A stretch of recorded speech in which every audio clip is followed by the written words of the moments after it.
I would like to welcome today's panel, Charles Burton, who is a Senior Fellow at Synopsis, Emerson T. Brooking, Director of Strategy and a Resident Senior Fellow, Aaron Shull from the Center for International Governments and Innovation. He's the Managing Director and General Counsel. And from the Media Ecosystem Observatory, Angus Bridgman, Director. Each witness will have 5 minutes to make their opening statement. And we'll start with Mr. Burton, please. Thank you, Mr. Chair. I've been asked to focus my presentation on the implementation of the Foreign Influence Transparency Registry. This is a subject I've covered extensively from my June 2015 Globe and Mail piece, The Murky World of Chinese Influence, to 5 commissioned reports for global think tanks since 2017. And more recently, I've detailed these issues in my book released last month entitled The Beaver and the Dragon, How China Outmaneuvered Canada's Diplomacy, Security, and Sovereignty. Civil society groups, particularly the Uyghur Rights Advocacy Project and the Canada-Tibet Committee, have long lobbied for this registry.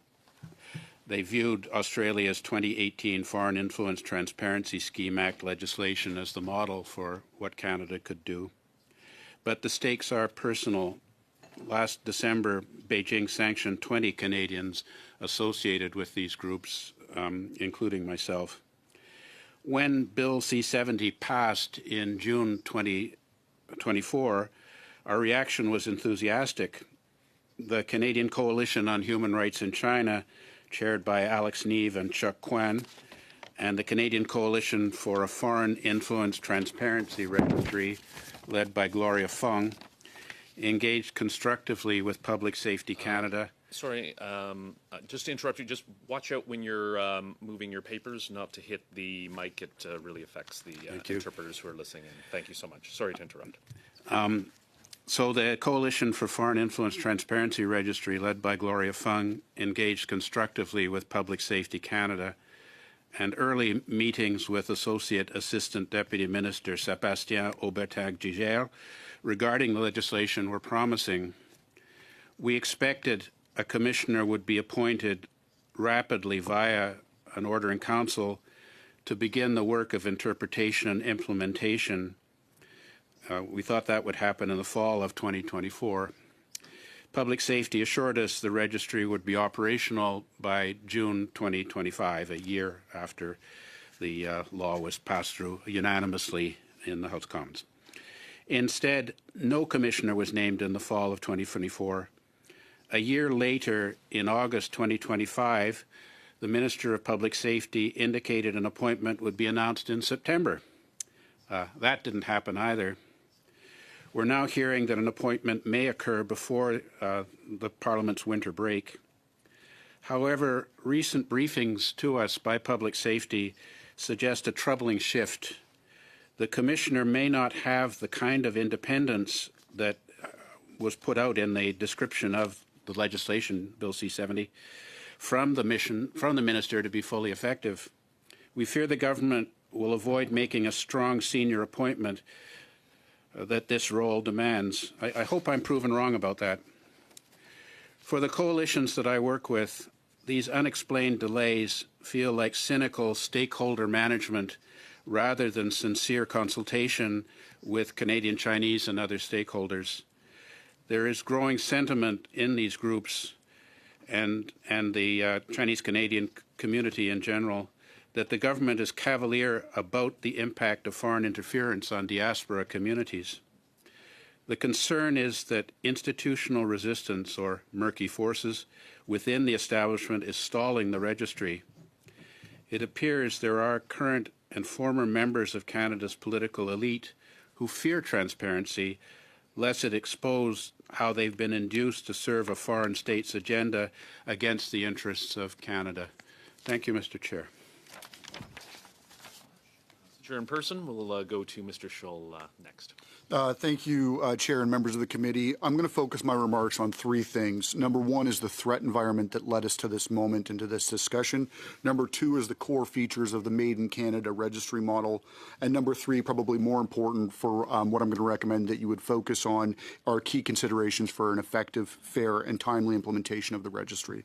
So what led us here? I don't need to tell anyone in this room that there's mounting evidence of foreign interference, covert efforts to influence elections, intimidation and harassment of members of parliament and diaspora communities, and covert funding networks and pressure campaigns. So this is deceptive, coercive, and covert activities done by foreign states and their proxies in Canada. So this is now, to be clear, is distinct from legitimate and open engagement, normal diplomacy, transparent lobbying, and advocacy that's identified and accountable. So the central problem is not, therefore, foreign engagement per se, but it's foreign engagement that is covert, deceptive, or coercive. And this is what the registry is designed to catch. So the point here is that if you are acting in Canada at the direction of a foreign state to influence our political or government processes, the public has a right to know. So what are the core features of the Made in Canada model? So you all addressed this through Bill C-70, and I thought you did a good job. And I would say that there's three important features that I would call your attention to. Number one, the broad scope. Number two, the independent commissioner. And number three, the strong penalties. So the broad scope.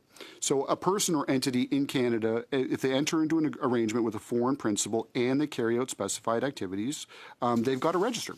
And this is intended to capture, both direct lobbying of public officials or indirect influence campaigns, which Justice Hogue specified in her lengthy report, is one of the big areas. So it's about closing gaps in Canadian law. So that's great. The independent commissioner. The commissioner will administer the registry, issue guidance, conduct investigations, and impose administrative monetary penalties and refer serious matters for criminal enforcement. So this arm's length model I think is a good one, and I testified on C-70 a couple of times. The strong compliance tools, so administrative monetary penalties and criminal offenses. And the penalties for the criminal offenses are no joke. They're not symbolic. It is designed to have real consequence for those who deliberately conceal foreign interference. Okay, so now what I think is the important part for this committee is actually the implementation status and the practical challenges. So Parliament provided a strong legislative framework. The challenge is how do you implement it effectively? So I think there's a couple of key tasks you should focus on. Number one is watching the establishment of that Office of the Commissioner and making sure that they've got sufficient resources, investigative capacity, and technical support. Making sure that the regulations are finalized and how things will be reported, what exemptions exist, how penalties will operate in practice, building secure and a user-friendly online registry for filing and public search, and then developing information sharing practices between the Commissioner, intelligence agencies, and law enforcement. So I would say that if I were you, I would recommend you clarify and make sure there's simplicity of obligations. So potential registrants need to understand in super plain language who has to register, what counts as an arrangement, what activities trigger registration, when and how to file, and there must be clear statutory guidance and detailed regulation and practical examples. Number two, protect rights and avoid stigmatization. So many diaspora communities are both targets and victims of foreign interference. So make sure that the registry is implemented in a way that focuses on behavior and transparency, not ethnicity or origin, includes ongoing outreach to affected communities, and provides clear avenues for questions, correctness, and redress if people feel that they've been unfairly treated. This is a big one. Make sure that they've got adequate resources, adequate staffing, investigative expertise, the ability to work closely within legal constraints, of course, with CSIS and the RCMP, and clear policies for when to use administrative monetary penalties and when to do criminal referral. And then last but certainly not least, monitor it. Parliament should treat this regime as a living instrument. Review it periodically, adjust the regulations if you need to, and if necessary, amend the law to close any loopholes or to respond to evolving foreign threats and interference tactics. So I'd be pleased to answer any of the committee's questions or to assist in any way that supports the effective implementation of this regime. Thank you, Mr. Chair. Thank you so much. We'll now turn to Mr. Brooking, please, for 5 minutes. Thank you, Mr. Chair.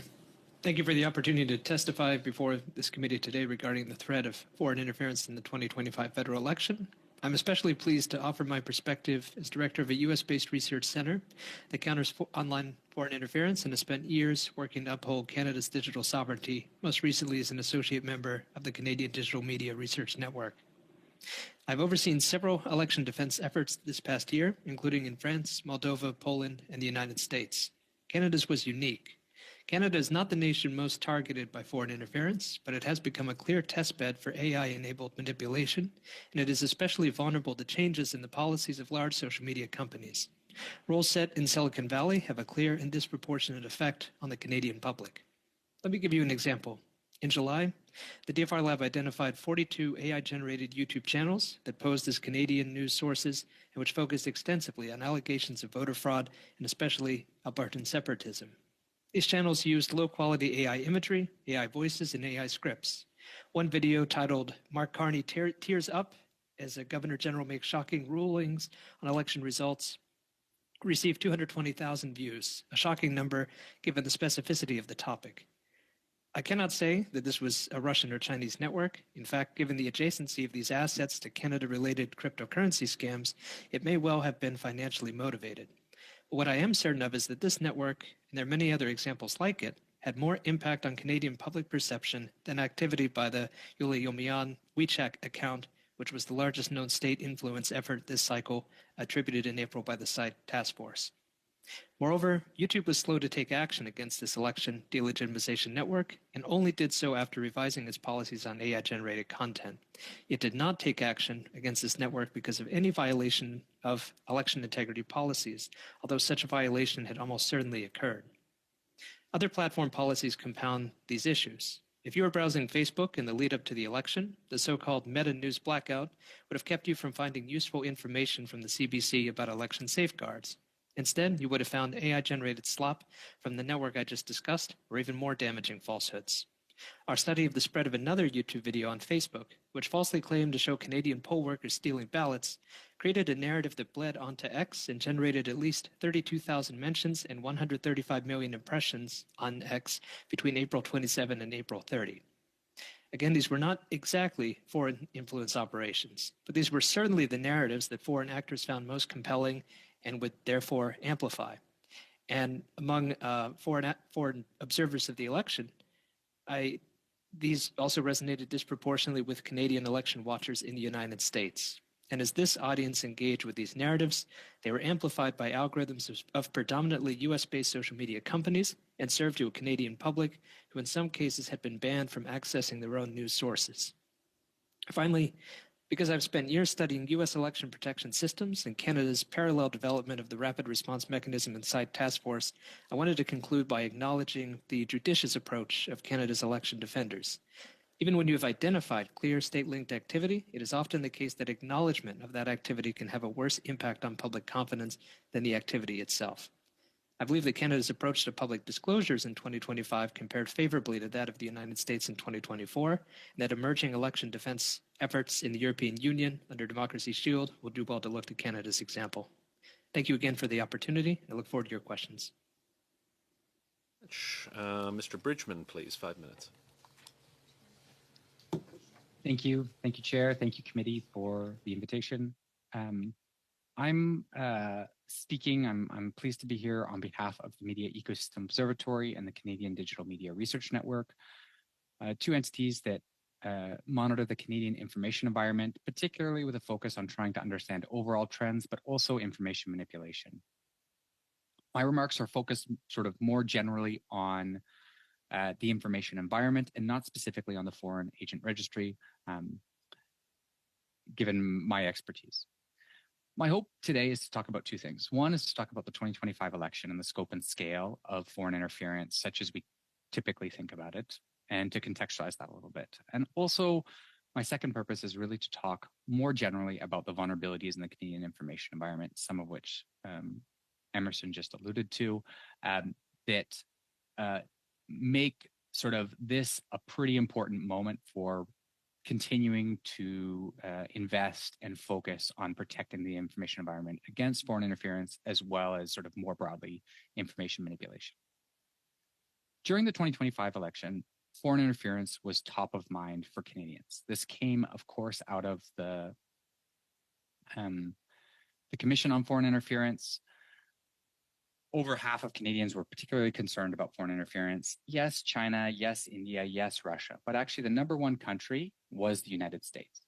And there was real concern. We documented and cataloged different instances of foreign interference and information manipulation during the campaign. And overall, what I would say is that the impact on the election was minor. There were several efforts. They were small, sporadic, low engagement, generally ineffective. There's an important caveat there that I'll talk about in a couple minutes. Generally speaking, US political content coming from influencers, coming from officials, coming from the structure and shape of the information environment were far more impactful on the Canadian political discourse during that election. So it was really that US channel, and Canadians correctly can name that and are concerned about that. That said, there were a number of institutional improvements during this past election, including the site task force and the regular communication to Canadians, along with the work of the research network and sort of continuous monitoring and updating of the Canadian population, that I think were real strengths of the Canadian response. They helped blunt the limited FI activity that there was. However, we are in a state today where while we can look at the past few elections and say maybe there has not been determining impact on the election results, there are clear structural vulnerabilities. Just want to talk quickly about three. The first is there's a real crisis and failure of platform governance. There is very poor data access. There's very weak and inconsistent enforcement. There's almost no transparency coming from the platforms, and there's been a retreat from meaningful cooperation with civil society and government. It's a huge challenge. There are, of course, domestic vulnerabilities that amplify some of the FI risks, partisan echo chambers, online influencers without accountability who are spreading huge amounts of misinformation in our information environment, and the increasingly cheap and widely available digital manipulation tactics. This is part of technological acceleration. We can talk about AI. We can talk about the ability to cheaply procure bots and artificial accounts across social platforms. We can talk about poor transparency reporting and detection by platforms there. So these are all vulnerabilities that we live with and that make work in the space incredibly difficult. These create an environment where even small interference attempts can have second order effects that can rapidly sort of change the discourse, can potentially have huge impacts on the outcome of the election. My single recommendation today, I have many, but my single is that we are in a state where there is such poor data transparency that as the entity who has the best data and the best ability to monitor FI, I'm saying to you today that we do not have sufficient access, and it would have been very possible during the last election that something had occurred that we would not have been able to detect. A major platform in the United States could have made a decision, a major campaign by Russia or China that is dissimilar to ones we've seen. And so I urge the committee to take seriously sort of mandated transparency. I'll leave it there. Thank you so much. Thank you to all of our witnesses for being well within the 5 minutes. We'll now turn to questions. We'll start with Mr. Cooper from the Conservative Party for 6 minutes, please. Thank you, Mr. Chair. Thank you to the witnesses. I'm going to direct my questions to Mr. Burton regarding the endless delay around the implementation of the Foreign Influence Registry. As you noted, Mr. Burton, the Liberals promised that the Foreign Influence Registry would be up and running 1 year after Bill C-70 received royal assent. 1 year was June of this year. June came and went. It wasn't up and running. The minister said then it would be up and running by September. September came and went. He then said December, and yet here we are almost in December, and no commissioner has been appointed. We have no registry, and I would note that under the legislation, the leaders of recognized parties in the House and the Senate must be consulted on the commissioner, and the appointment of the commissioner must be ratified in the House of Commons and the Senate. So there are a number of processes that haven't happened either. So given that, it would seem to me that we have no idea when the registry is going to be up and running. Is that fair? Yes.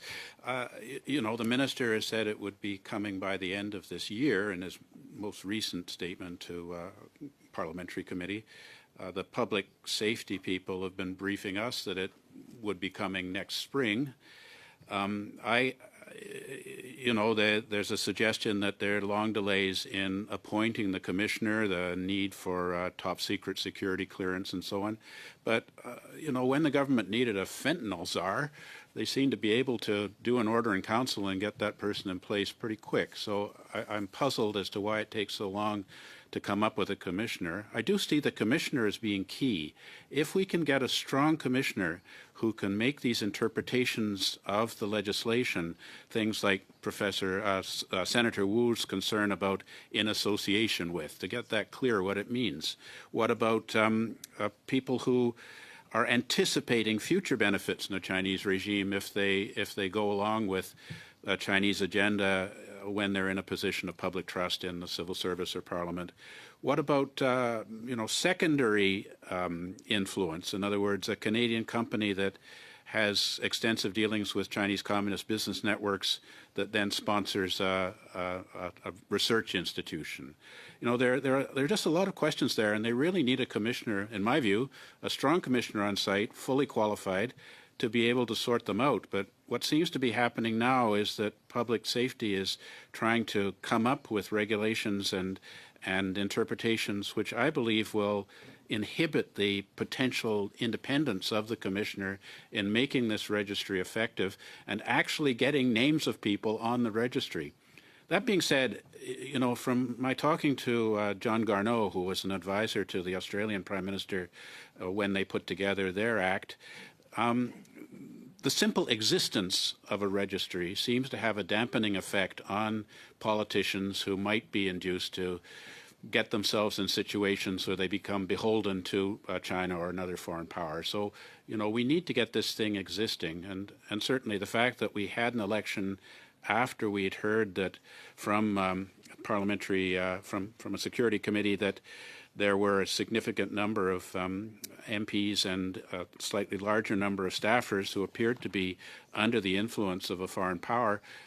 It's outrageous to me that the election happened when we didn't have any means to go into this in a fair way to ensure that Canadians are aware of people who may have not been entirely uninfluenced or unable to take the temptation of benefits from a foreign power or subject to a very sophisticated engagement by Chinese entities. Well, thank you for that.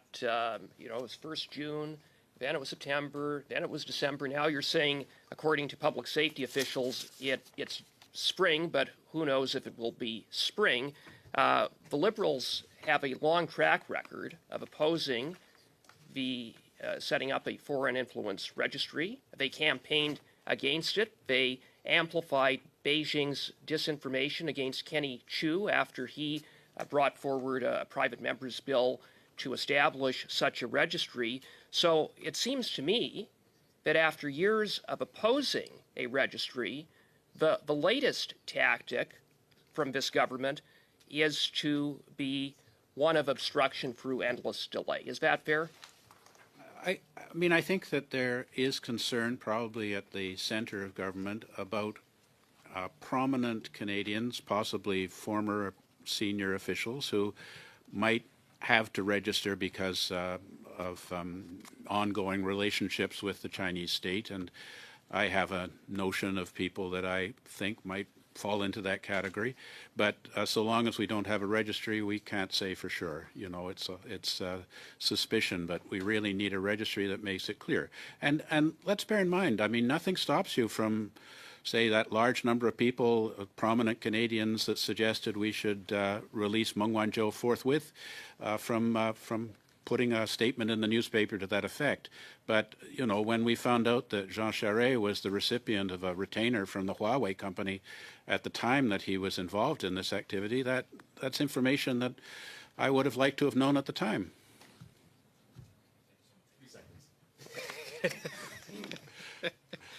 Thank you so much, Mr. Cooper. We'll go on to Mr. Lewis. Thank you, Chair. Thank you to all the witnesses here. it's clear that foreign states are actively seeking to influence Canadians and disrupt our elections, including through new technologies such as generative AI and deep fake impersonations. I know that for the first time during the 2025 election, Canadians received weekly technical briefings from senior security officials providing transparency, addressing concerns about foreign interference in real time, and we're also talking about the strengthening the legal framework by passing the Countering Foreign Interference Act, as well as the SITE task force, which expanded preparedness measures, which runs scenario exercises, engaging political parties directly, and enhancing monitoring. But we're also hearing today that these threats are evolving quickly. And I appreciate your time because we want to explore what we can do to secure our elections. We've also heard from previous testimony in a study before about AI, potential AI labeling for political content, or a ban on deep fake impersonations during campaigns, preventing foreign funding through third parties, and closing loopholes that allow untraceable donations. So I look forward to hearing and learning from your experiences and your research what works, what can continue to work, where the gaps are. So maybe I shall start with Mr. Schell from the Center for International Governance Innovation. I do appreciate your thoroughness. You summed it up quite nicely. We needed a broad scope, an independent commissioner, and strong compliance tools with penalties and consequences. Maybe I'll start on some of the things you talked about for implementation.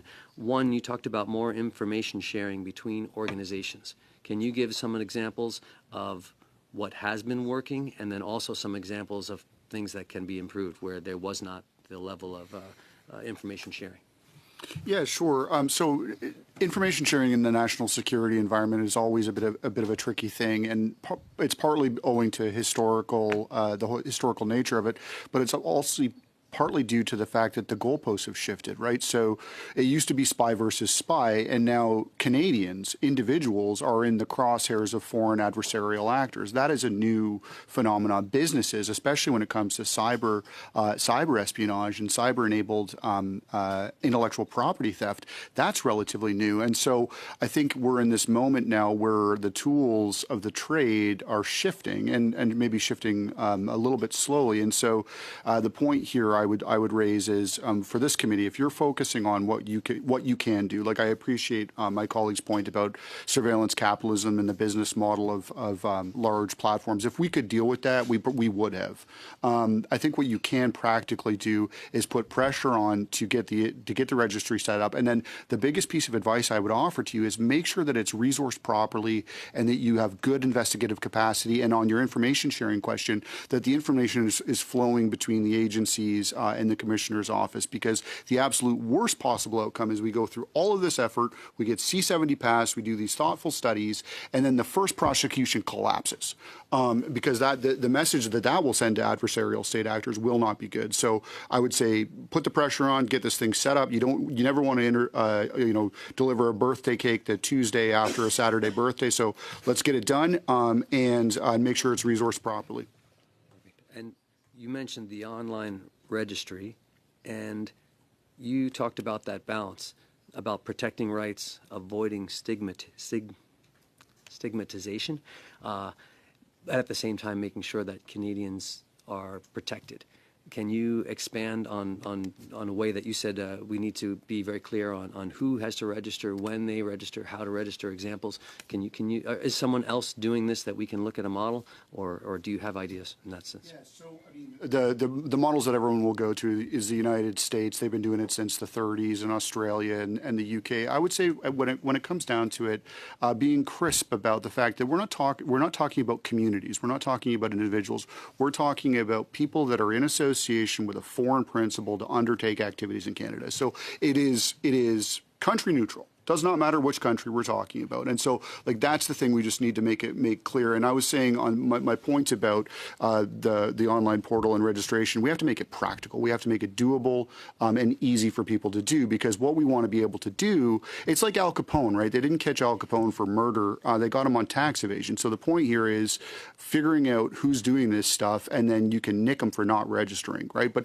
make the process easy so that there's no possible defense. Like, no, Your Honor, I couldn't have possibly registered because the website didn't work or whatever. Like, just make it super easy so that you can find out who's not registering and then hit them with an administrative monetary penalty as quick as you possibly can, notice of non-compliance, and then if they mess around, criminal sanction.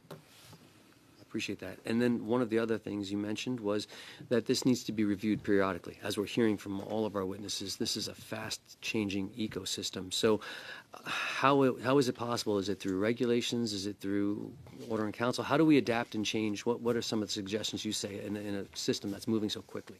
Yeah, two things, or three things actually. Number one, having a thoughtful commissioner is a great way to do it. Like the Privacy Commissioner is a good example. When the Privacy Commissioner of Canada introduces an interpretive bulletin under PAPITA, people pay attention and they're good. So having a thoughtful commissioner who can interpret some of the gray areas in a crisp way. Second is regulation and making sure that you've got the requisite regulatory authorities. But then also don't be scared to revisit the law. Like we tend to treat laws like they're tombstones. They're never going to ever change. And the point is that the world is changing at a good clip here. So don't be scared to revisit it if you need to. Because I would say out of all of the laws that are currently or recently on the books, this is the one that every single party has an interest in. This is about democratic integrity. And so this is about the future of the country and the state of Canada. Thank you. Thank you so much. And I guess before I turn to Madame Normandin, just make sure questions will be coming in French. So if all the witnesses either have their earpiece in, tuned to or on the Zoom channel to make sure the English channel is coming through if you need interpretation. My apologies. Madame Normandin, 6 minutes, s'il vous plaît. Merci beaucoup, Monsieur le Président. Merci à l'ensemble des témoins. Thank you, Mr. Chair. Thank you to all of the witnesses for joining us. I'd like to start with you, Mr. Bridgman. It's a pleasure to see you. We saw each other a year ago. You said that the United States is an important actor in foreign interference. We tend to forget them. And maybe this is a philosophical question. What would be the difference between foreign interference and foreign policy? You talked about the importance of having access to transparency, data.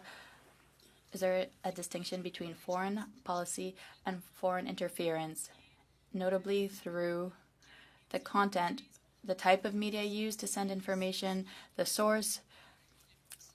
Could you provide a general answer on that aspect, please?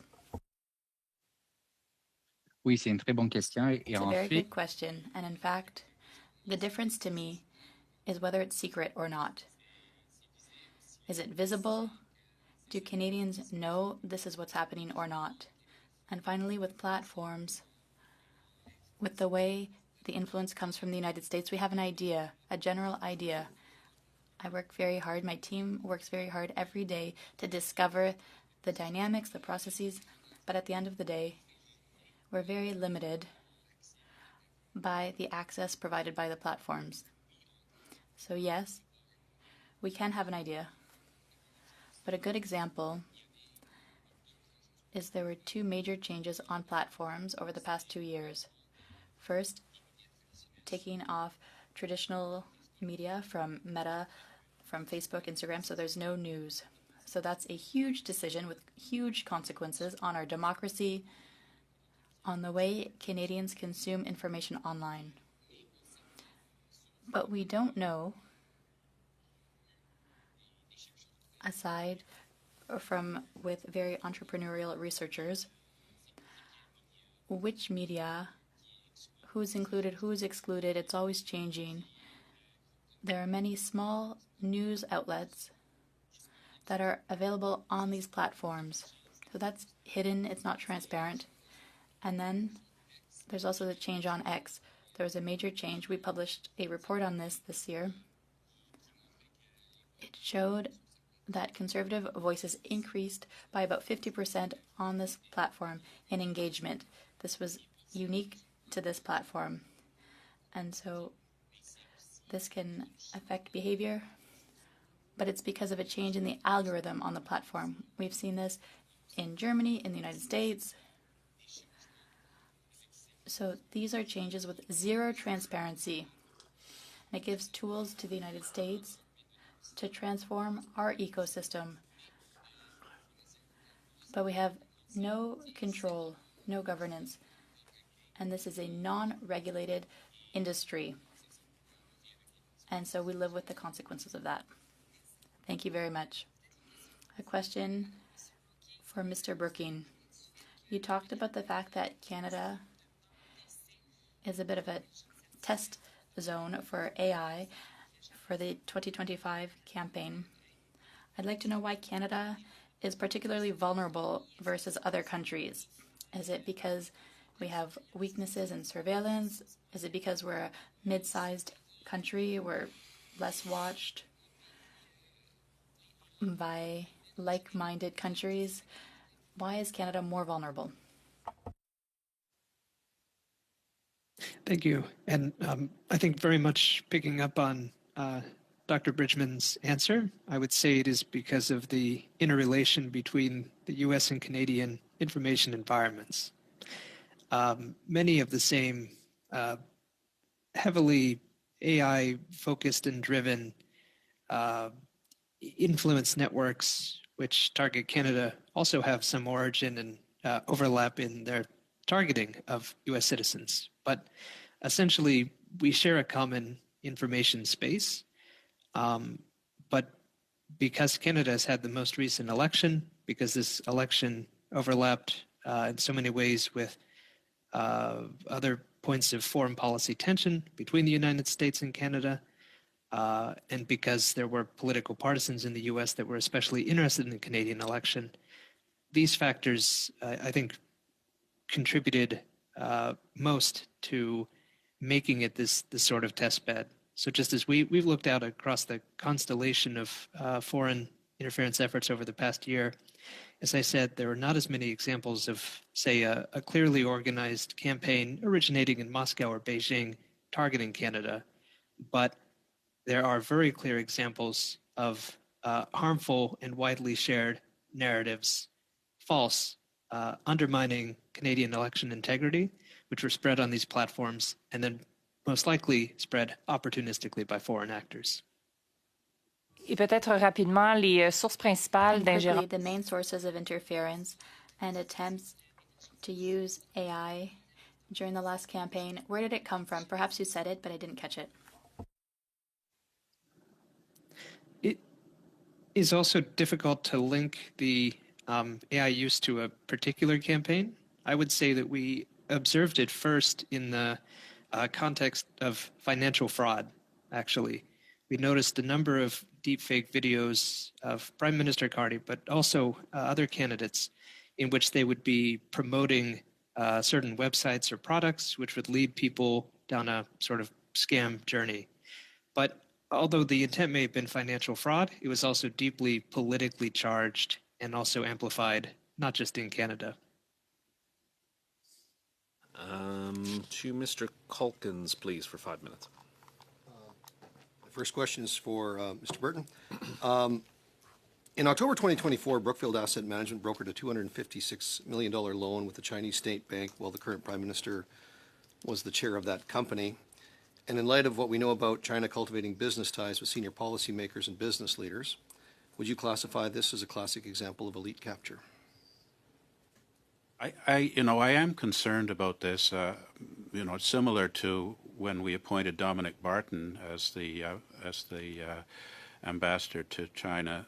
That what if the prime ministership is a transitional job for Mr. Carney, and that he'll return to business afterwards? The Chinese will naturally take into account what sort of policies he engaged in with regard to China while he was in that position. So I'm not suggesting that Mr. Carney is, consciously preparing for this, but the effect is the same, and so one is concerned about matters like this, his previous connections with the Chinese regime, and I mean his current policies, which emphasize promoting Canadian prosperity through seeking to expand Canadian exports into the Chinese market, is meaning that we aren't implementing the registry, we aren't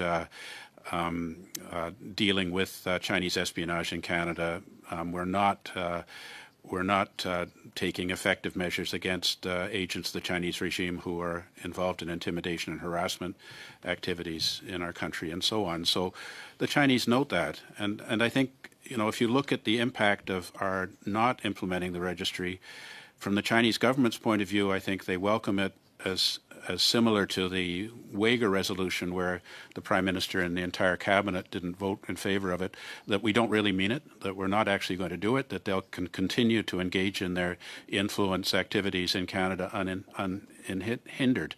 The other country we have to look at is the United States, who have increasing doubts about the integrity of Canada as a country which is not infiltrated by China or other states. So, it runs into problems with whether we're going to continue in our role with the Five Eyes and the extent to which the United States feels they can share information with us, and it won't end up being leaked to the PRC. So there are a lot of implications in what you're saying here. It's a very complicated question.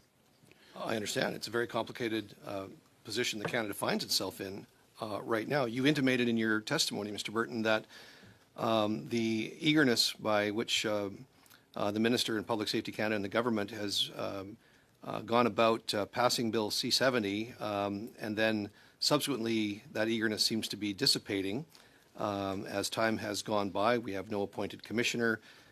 You have intimated that there seems to be some softening in the implementation and the approach that the government is going to take if they ever do eventually get around to implementing or appointing a commissioner.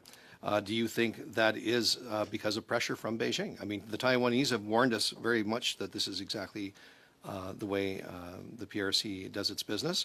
Do you think that this registry is being compromised as part of a larger influence campaign from China?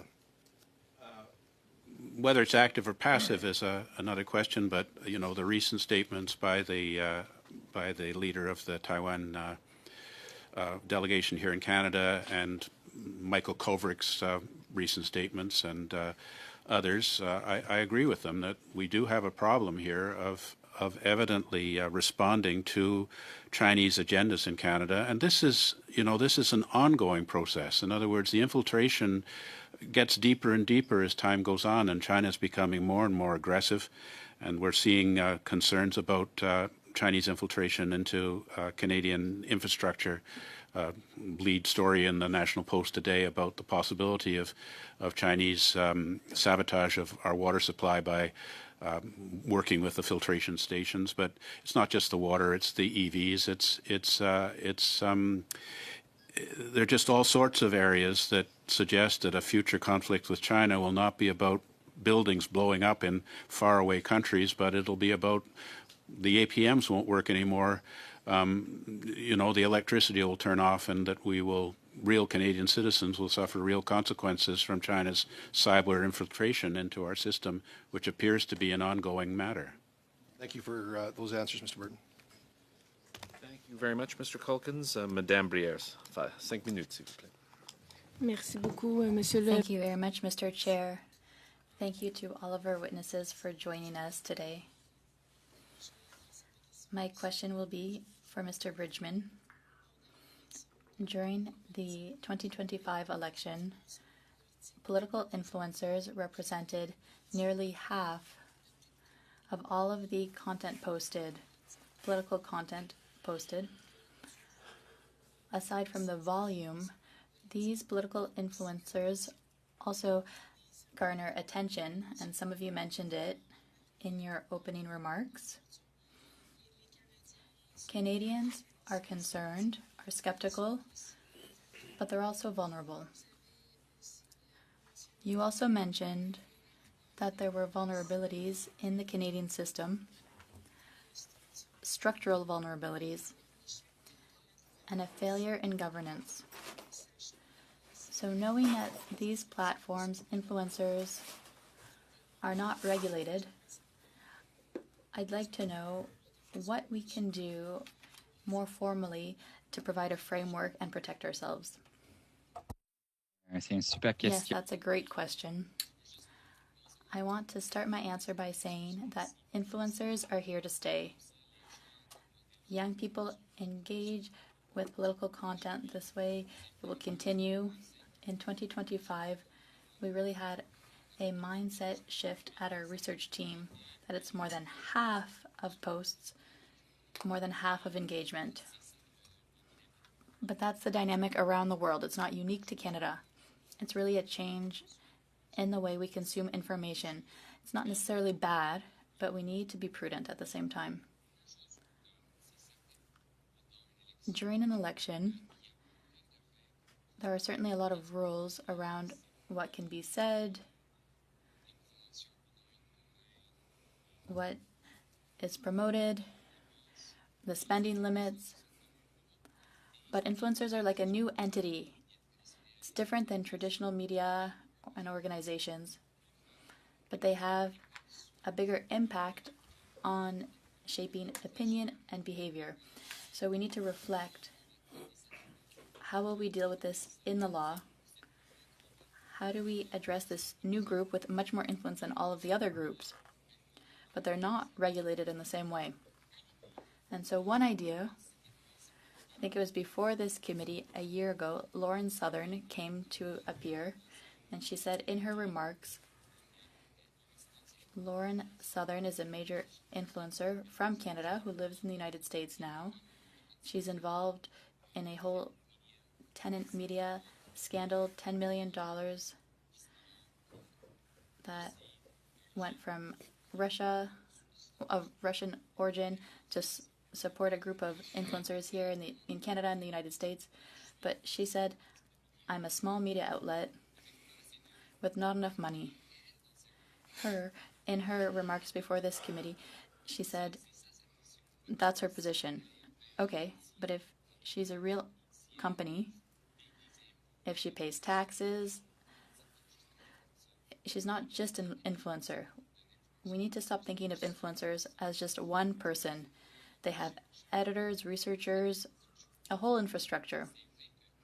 It's true that in Canada, there's less money in all of this, so there are fewer of these people. But in the United States, an influencer is media. Joe Rogan is not just Joe. It's the whole team, all of Joe's infrastructure. There's a bigger impact on American politics than all of the rest of media, of traditional actors. So I think it's really worthwhile to reflect, to take action, to provide a framework for their role in the ecosystem. And I think a good start is with the Elections Act. Thank you. Thank you very much for these comments. Mr. Brooking, would you like to add something in this regard? Thank you. Just picking up on these excellent points, I think I would observe first that because of this changing landscape and the impact of influencers, it also requires revisiting the utility of things like a ban on formal political advertising or electioneering, simply because even these sorts of rules are not evenly applied against what today are the most consequential actors in this space. And then finally, I'd add that another way to begin to get at this problem is actually to via the Foreign Influence Transparency Registry. I understand that this is principally a tool to control or understand formal state lobbying, but it can also be a sort of tool that could be applied in some instances when there are particular influencers in the space who are clearly advancing a foreign state agenda. Thank you so much. We will turn to Madame Normandin, and again, I will use my discretion since we are merging some two sections. 5 minutes, s'il vous plaît. Merci beaucoup. 5 minutes, please. Thank you very much. A question for Mr. Burton. You've talked a lot about the Foreign Influence Transparency Registry, but I'd like to hear about maybe a blind spot, and it's a topic you've covered, the acquisition of businesses by foreign actors. We know there's nothing like a private company in China. Everything is connected to the state. I'd like to hear about the risks of not better regulating the acquisition of Canadian businesses by Chinese actors. and bringing Chinese technology here. We can think of electric vehicles, which are spy tools, depending on how we use them. Drones made in China were acquired by the RCMP. So is this a blind spot we should be looking at? One question, and you're right. I have written about this. Since 2009, I've published over 200 pieces in the Canadian national press. I'm not sure how much influence they've had on Canadian government policy, but anyway, I keep trying. I think we have to understand that any Chinese business is part of a coordinated complex led by the Chinese Communist Party. As the Chinese leader Xi Jinping said, the party is in charge of everything, and so any investment also involves the party, the military, the security agencies, the government. They're all coordinating together, and I mean that's really why you see such an excellent discount on say the sale price of Huawei technology, because one assumes that they factor in the opportunities for intelligence and data collection when they sell them. There's a lot of Internet of Things stuff going on. The U.S. is concerned about the TP-Link routers, which are considerably cheaper. When I heard about this, I smashed mine with a hammer, but the one that I had to buy to replace it cost 4 times the price of my excellent TP-Link router. So, there are concerns about this in all investment. Is there something else? If China wants to buy a money-losing gold mine up at the north, you find that it's quite close to a NORAD facility and has an outlet into the Northwest Passage. Well, it's all, the mine was losing money, so why did they want it?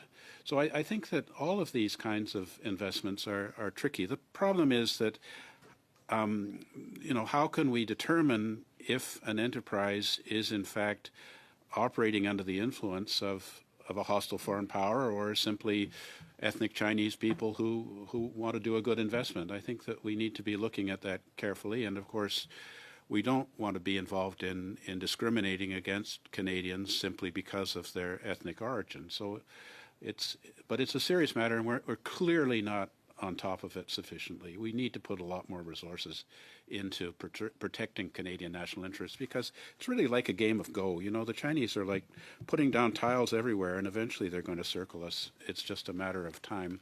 And the process happens as we don't really fully appreciate their overall planning. Une question pour vous, Monsieur Scholl. A question for Mr. Scholl. I'd like to hear your perspective on Canada's position. The registry is not effective yet. The United Kingdom, Australia, and the U.S. have one. So how does that affect Canada's position, given that we're part of the Five Eyes? We're visibly behind on a registry for foreign influence. Merci pour votre question. Thank you for your question. So not well. I mean, I don't know. I'm not security cleared, so I'm just some guy. So I have no idea. But I can't imagine it's helpful. But also, too, maybe I'll back up a step and say the other thing we don't have is a national security strategy. So just on your last question, what you were talking about was strategic state behavior. And so at risk of stating the obvious, strategy begets strategy. One has to, in order to respond, one needs a strategic framework. Our last national security strategy was done in 2004, and it has not been updated since. So if we're talking about gaps and things we don't want to get our hands on, I would start with a strategic framework where this is all linked. Like, I have a hard time seeing the difference between traditional national security, economic espionage, data governance, the spy stuff, and cyber. Like, it's all part of the same thing now. It's states, and strong states are going to do what strong states do. They've been doing it since the dawn of time. Like, this is a perfectly logical behavior. We need to respond with a strategic framework too. On to Mr. Jackson, please, for 5 minutes. Thanks, Chair. Appreciate that. Thanks to all the witnesses. Nice to meet you, some of you virtually, some of you in person. Thank you for being here today and sharing your expertise. I have to admit, as a new member of Parliament, all of this is quite concerning to me, particularly as a young Canadian. I find that the more I hear from experts from various different perspectives on this issue, that government as a whole has left Canada, and particularly young Canadians, very vulnerable to the influence, whether passive passive or not passive of foreign actors who are not our friends and who have no interest in doing us any favors. So I'm very alarmed by this. I wonder, in particular from my perspective, as a member of Gen Z, one of the few members of Parliament now from the Gen Z generation, we get all of our news from social media. I mean, none of us are going to CBC.ca, or very few of us. Most don't follow the mainstream media. I would argue that's probably similar for diasporic communities. They predominantly favor other types of information sources to get their news. So I wonder, we've got this question around how active are foreign operators in those spaces, and what, if anything, is being done to govern that, to ensure that we're getting the truth and not necessarily what some foreign country wants us to believe. Maybe Mr. Shull and then Mr. Burton on that front to start with. Yeah, sure. It's through you, Mr. Chair. Great question. So you don't have to take my word for it. Justice Hogue, in the long and thoughtful study that Her Honor did, identified the information ecosystem as the primary threat to Canadian democracy, and that's because adversarial states are leaning into it. But the original sin is the business model of the platforms, right? They're commercializing and harvesting attention. They're using sophisticated behavioral targeting ads to persuade you. These are persuasion machines, and they're not functioning like they're not broken. This is the way that they were designed. This is the way that they were built. And we've got individualized ad cocktails that are being served up. It's breaking people's attention spans. It's actually making us generally stupider. And so this is a thing. And this is all set to get way, way worse. Like, the trend lines don't look good. So intervening where you can. The problem we're going to bump into is large incumbent players with lots of dough and super sophisticated lobbyists think everything is just fine. They don't care about any of the stuff that I just said. Add to that the fact that we've still got like reptilian brains where we're easy to persuade. Add to that the fact that we've got charter protections. Freedom of expression is a real thing, right? And so people are allowed to say stuff, and you also have the right to be wrong, right? And so it's that cacophony of issues. So it's not, I can't settle it in 45 seconds because it's super complicated. But I think as a starting point for this committee, if we can get this registry thing sorted, that's one thing you can tick off your list that will be helpful. So, Mr. Burton, I'm going to add something to my question for you to answer. We know that WeChat, for example, is a very popular Chinese PRC-linked social media platform that was promoting Prime Minister Carney and the Liberal team during the last election. I just wonder, specifically with respect to this, what connections you draw between something my colleague Mr. Calkins mentioned about the $276 million loan Mr. Carney secured prior to his winning the Liberal leadership. If you think there's a connection there at all between the November deal, winning the Liberal leadership, and then this happening during the April election campaign. I mean, I think, are you young enough to use TikTok? I mean, TikTok not only sucks up a lot of information about you, Mr. Jackson, but then gives you shapes your opinion through very cool short pieces that would be targeting you specifically based on their understanding of the kind of stuff that you would buy into. So it's an extremely sophisticated and subtle mechanism. In terms of WeChat, the language of my home is Chinese. I use WeChat every day because it's the only way I can communicate with my former colleagues and classmates from my education in China. It is clearly very sophisticated in the same sort of way. It sets out messages which are pro PRC, and it's active here in Canada. I mean, Ashbury College here in Ottawa not only has the Ashbury College WeChat site, but they have WeChat site for every single grade in the Chinese language to speak to the Chinese parents. And I would never put anything on WeChat that would be in the slightest way political, but you can see that the degree of specificity of this technology, I don't think it's from humans, I think it's algorithms, is staggering, and we should be worried about it. And I was very much involved in the Kenny Chiu matter, which was similarly anonymous Chinese sources that were very sophisticated in their manipulation of people's attitudes towards this candidate. Yeah, so my friends think I'm a dinosaur because I don't have a TikTok account, but am I out of time? You're out of time. Oh, sorry, Chair. And it's not because you called the rest of us. It's not because you called the rest of us old in a very diplomatic way. But I do feel that, though. I resemble that remark. But Monsieur Lezon, 5 minutes, s'il vous plaît. 5 minutes? 5 minutes. Thank you. Thank you to all of the witnesses for joining us today. It's an honor for me to fill in on the PROC committee today. I used to sit on this committee. I'll begin with Mr. Bridgman. Based on your research, what real capacity does Canada have to resist electoral disinformation? And I'd like to hear you give your review on a second aspect. Do negative campaigns about interference, are they sometimes used or amplified by political parties themselves? That disinformation, can it become a tool during the election campaign? De bonnes questions, merci. Good questions, thank you. For the question on capacity, I won't talk about government capacity. I don't have the security clearance to know all of that. I know about the public reports that I've read. There's certainly internal capacity to identify and communicate on this. What's possible in universities, in grassroots organizations here in Canada, we have a real capacity. We're looking at what's happening online. We conduct analysis. We communicate that. We have capacity that's among the best in the world to conduct this research and analysis. That's in large part thanks to the Canadian network, the Canadian Digital Media Research Network. So we have a major capacity to do that. But once again, we need to specify that the data we can look at, our capacity to understand the situation, is really limited because of decisions made by the platforms. It's really them. This week, it's very relevant. X decided to publish the location for all of the accounts on the platform.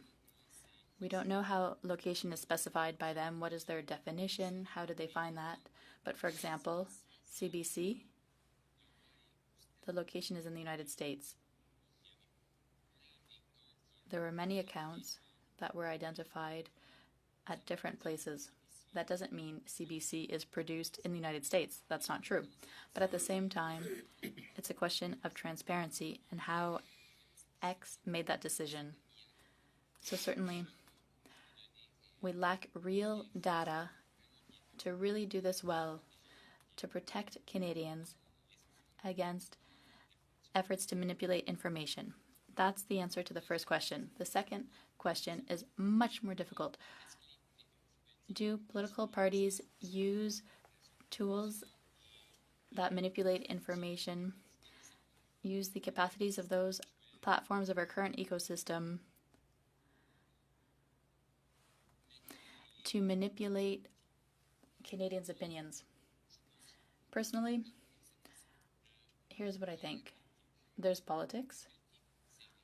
Politics is about values, debate, debating public policy. It's an effort to convince Canadians about what's true and what's not true.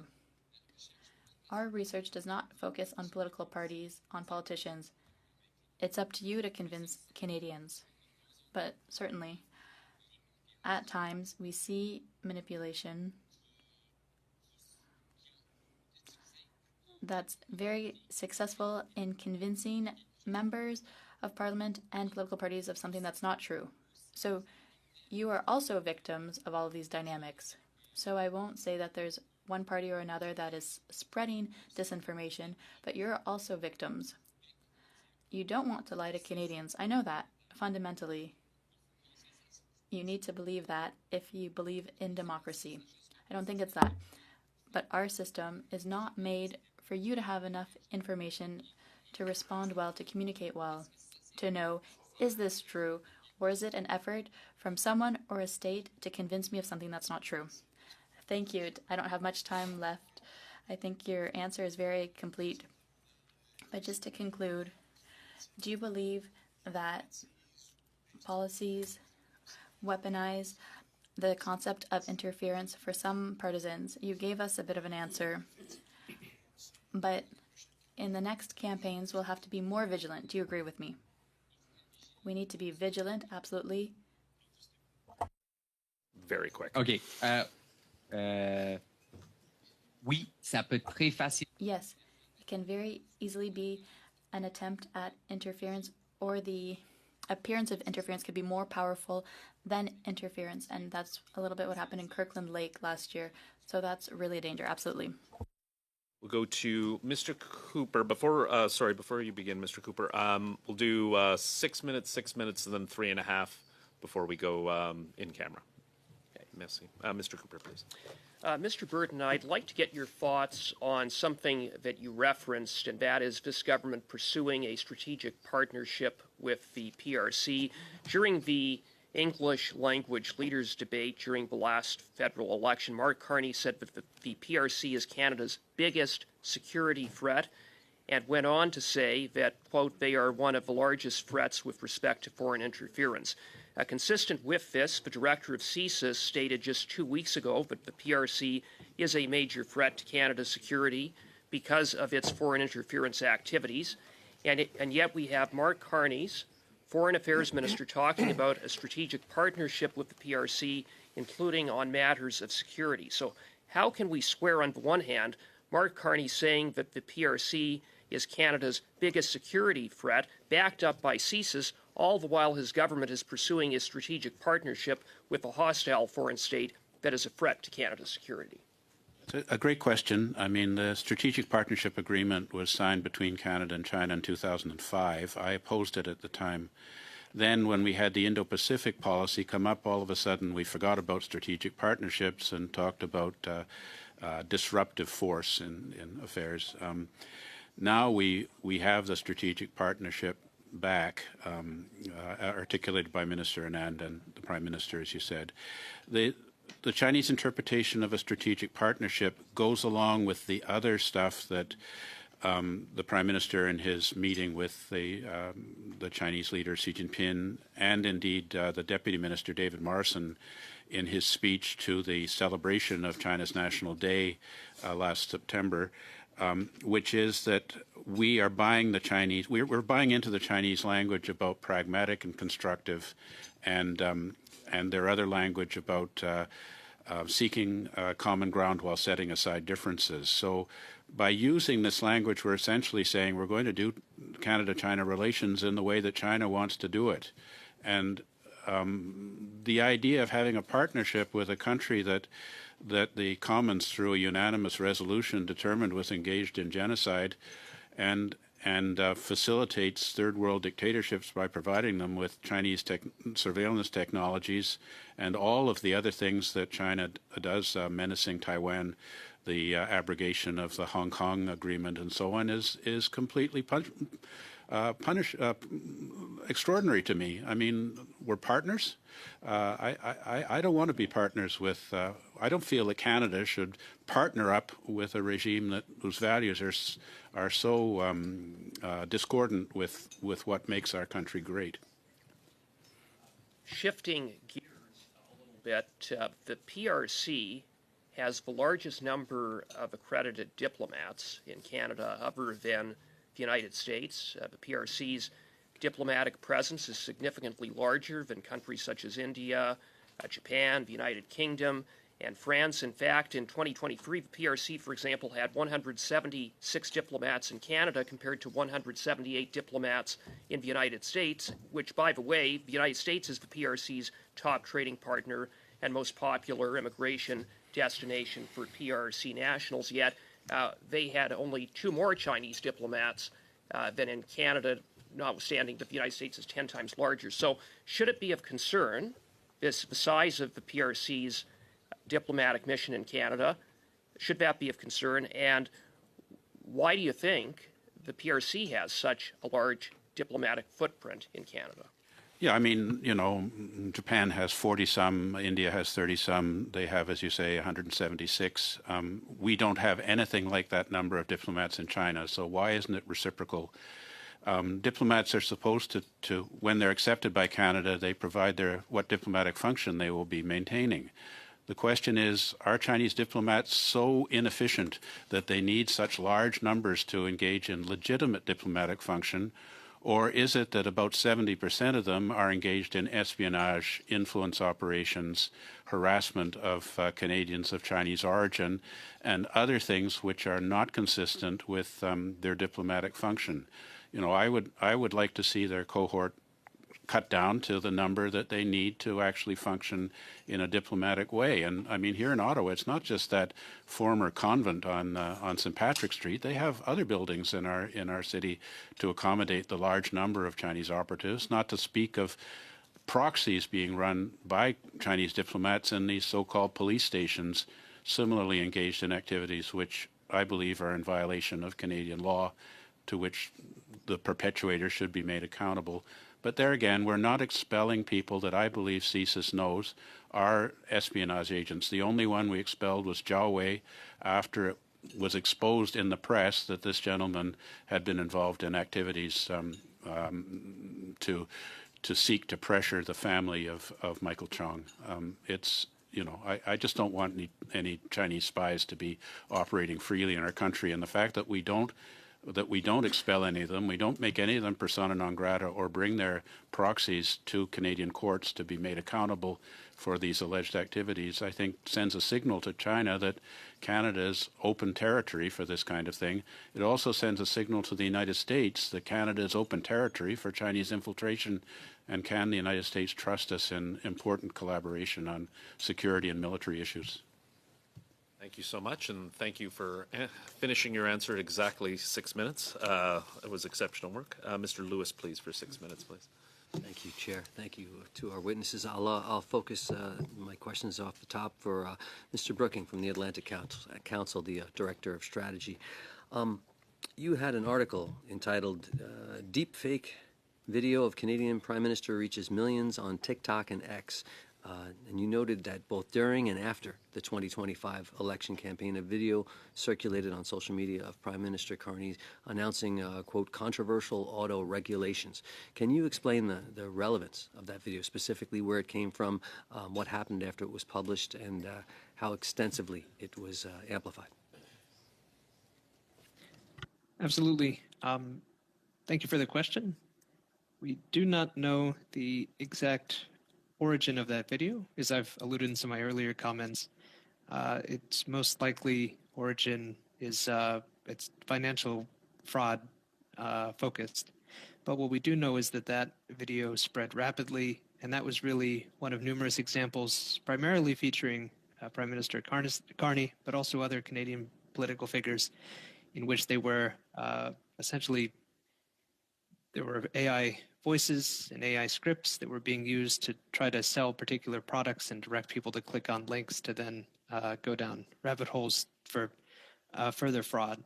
What struck us most, though, is just how widespread the sharing patterns around this content was, as well as the slowness on the part of platforms to limit the spread. Either they should have limited it because it was a clear scam, but it also was politically oriented. But this was not a factor in their content moderation decisions. And I mean, the phrase that comes to mind is trying to put the toothpaste back in the tube. Once information is out, it's really difficult to contain.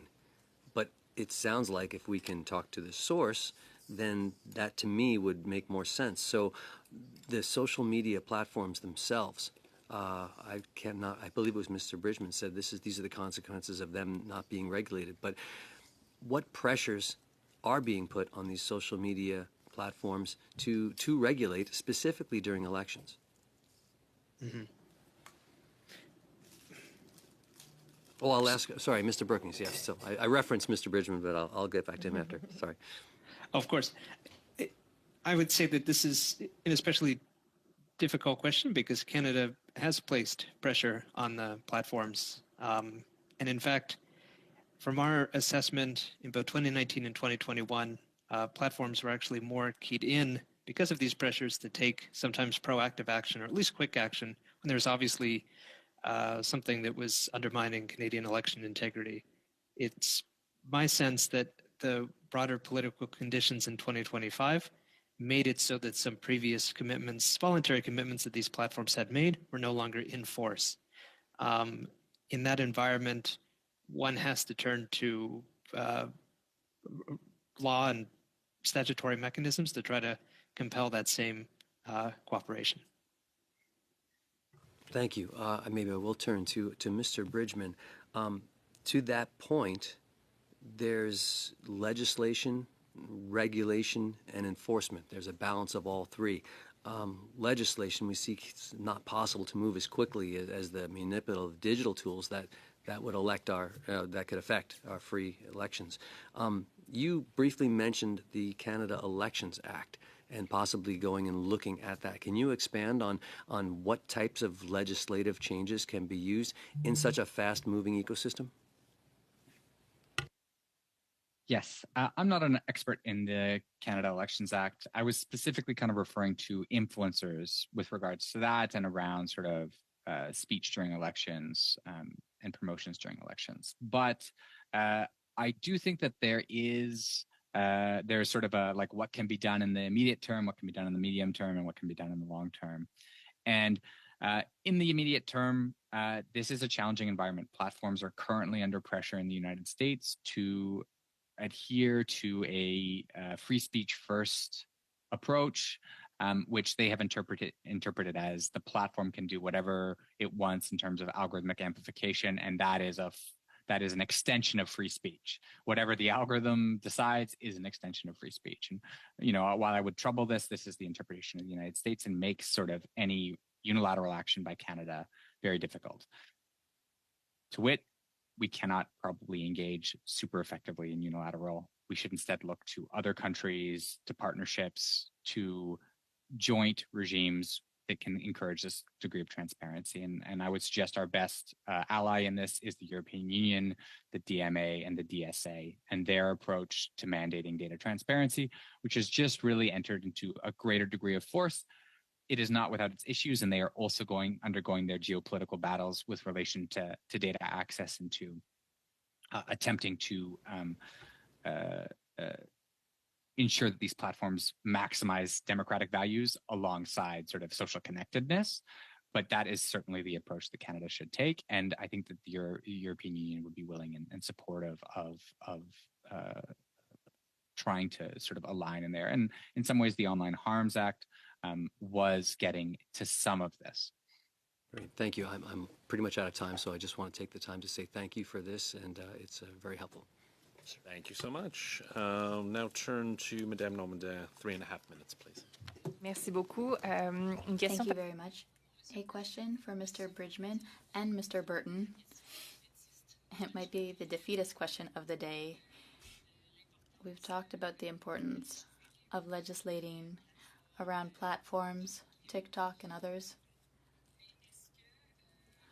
But are we not a little bit tilting at windmills in the sense that there's a critical mass of people who like these platforms, who are interested, and who might not have that much interest in truth, who might prefer the blue pill to the red pill, if we're thinking in terms of the matrix. So is it not a little bit overly optimistic to try and address this through legislation, through regulations? Because ultimately, it's the humans who are behind it who don't want us to know the truth. Who's first? Okay, I am. I think the thing is that the non-truth is more fun than the real truth. I mean, this stuff about Mr. Carney and so on TikTok, it's much more interesting than presumably the rather boring guy he probably is in real life like myself. So, of course, people like it. The problem is that, if we're going to get in a situation where we know the stuff is not true and we don't care, then, is that the end of civilization as we know it? I mean, it's pretty disturbing when people don't want to have factual-based information at their disposal. So, I hear you on this, and that does seem to be the trend. But I think it's incumbent on the government to do something about these things like TikTok and the idea to maybe provide a service which appeals to young people in the same way, but which isn't sending enormous amounts of data to China would be a good thing. And so far, Canada's not been prepared to do that, although, if I understand correctly, parliamentarians are not allowed to have TikTok on their official devices. So that's a good thing. But you know, how can we go against young people who clearly are not interested in concerns about their personal data or the fact that the algorithm is subtly shaping their perception of the world in a way which is favorable to non-democratic, autocratic forces and supporting the agendas of billionaires and awful dictators around the world. Mr. Bridgman? Moi, je suis pas pessimiste. Pour vrai, dans cette... I'm not pessimistic in this area. At the end of the day, people, even young people, even people online, don't like to be lied to. This is what people hate. If you ask someone, even if it's a nice lie, when someone understands there was a lie, that they're the victims of the lie, they're mad. They don't like that. So we need to have confidence in that. At the end of the day, we need to have confidence in citizens. We have a democracy. These are our values. It's not necessarily the truth that will win, but public spirit will head towards the future with hope for democracy, for the well-being of our country. So we need to have that confidence. But at the same time, we need to provide the tools and the information and transparency to help people. Because even for me, for experts in this area, online, there's a lack of transparency. It's really difficult to navigate. We need to help people. And at the supermarket, there are products, and we can see the ingredients, the calories. We help people make informed decisions. But for social media, for the platforms, for our information ecosystem, there's nothing like that. And to me, that's the biggest problem. But at the end of the day, we need to have confidence. And we need to provide information and transparency. I'd like to thank all of our witnesses. We will suspend briefly as we go in camera.